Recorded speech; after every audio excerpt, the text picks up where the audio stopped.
ఉత్సాహంగా కొన్ని సందర్భాలు మనం పడతాం, మన ఉత్సాహం తాగం, ఆగుతామా? ఎంత పడతాం? అసలు ఎన్ని పాటలు పడతాం, భలే రాగాలు తిన్నామంటారు కొంతమంది. అప్పుడు ఏంటమ్మా ఏంటి అంత ఏం లేదులే, ఇంతలోనే ఏమైంది? 5 సెకండ్లోనే ఉంటుందా? వెనక ఉంటుందా? 5 సెకండ్లోనే ఏమవుతుంది? గ్యాస్ బండ్లో గ్యాస్ మినిట్లు పోతుంది. ఉత్సాహం ఎల్లప్పుడు ఉండాలి మనలో. హల్లెలూయా. ఉల్లాస వస్త్రాలు ధరించుకోవాలి మనం. ఆత్మ సంబంధమైన అభిషేకంలో బ్రతికితే మాత్రమే అది ధరించుకుంటాం.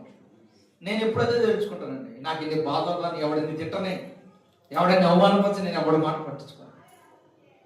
నేను పట్టించుకునేదల్లా నా దేవుని మాట. దేవుడితో నేను ఎలా ఉన్నాను, నన్ను నేను చూసుకుంటూ ఉన్నాను. నా దేవుడు నన్ను ఊరేగిస్తున్నాడు. హల్లెలూయా. దేవుని మాట అంటే దేవుడు ఎప్పుడు విడిచిపెట్టాడు, త్రోసివేయడు, అనాథ విడిచిపెట్టాడు కానీ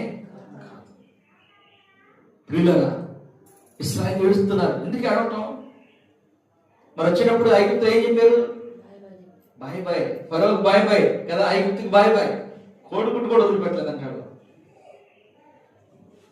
సత్య ముసలాన్ని కూడా వేసుకుని బసాలు వేసుకుని బయలుదేరారు. అయితే ప్రియులారా, అక్కడి నుంచి ఎర్ర సముద్రం దాకా ప్రయాణం బాగానే కొనసాగింది. ఇప్పుడు వచ్చింది కలవడం. ఎందుకు?